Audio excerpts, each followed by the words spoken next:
வணக்கம் நேர்களே, தஞ்சாவூர் சமையல் சந்தோஷினி. வாங்க, வித்தியாசமான ஒரு தக்காளி சட்னி அரைக்கலாம். சூப்பராக இருக்கும், டேஸ்டியாக இருக்கும். தக்காளி ஒரு 4 தக்காளி எடுத்து வச்சுருங்க, சின்ன தக்காளி. மிளகாய் 2, பெருங்காயம், கொஞ்சம் பூண்டு, கொஞ்சம் பொட்டுக்கடலை, கொஞ்சம் சின்ன வெங்காயம் வச்சுருக்கேன், பெரிய வெங்காயம் அரிஞ்சு வச்சுருக்கேன். நான் கொஞ்சோண்டு கருவேப்பிலை வச்சுருக்கேன், உப்பு. வாங்க, இப்போ நம்ம இதெல்லாம் போட்டு வதக்கிடலாம்.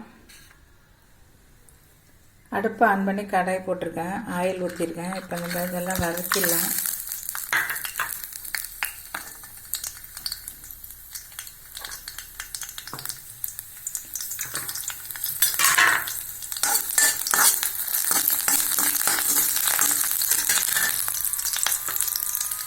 வெங்காயம் போட்டுடலாம், கருவேப்பிலை கொஞ்சம், 2 மிளகாய் போட்டிருக்கேன். நீங்கள் காரத்துக்கு தகுந்த மாதிரி போட்டுக்கோங்க.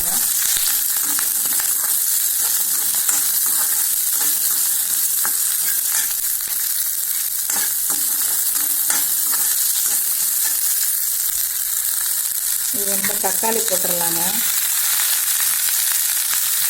உப்பு போட்டுடலாம்.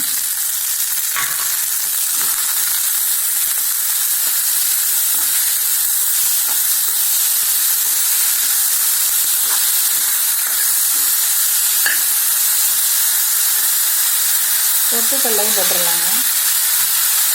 அவ்வளோதாங்க, அரைச்சிட்டு தாளிக்க வேண்டியதான். இப்போ நம்ம அதை ஆற வச்சு நம்ம அரைச்சிட்டு வந்துடலாம். இப்போ நம்ம தக்காளி சட்னி அரைச்சிட்டு வந்தாச்சுங்க. தாளிப்பு கொடுத்தாச்சுங்க. கடுகு, உளுத்தம்பருப்பு, கருவேப்பிலை போட்டு தாளிப்பு கொடுத்தாச்சுங்க. சூப்பராக இருக்குங்க. நீங்களும் இந்த மாதிரி செஞ்சு பாருங்கள், செம்ம டேஸ்டியாக இருக்கும். இந்த வீடியோ பிடிச்சிருந்தா லைக் பண்ணுங்கள், ஷேர் பண்ணுங்கள், சப்ஸ்கிரைப் பண்ணுங்கள். வாழ்க வளமுடன்.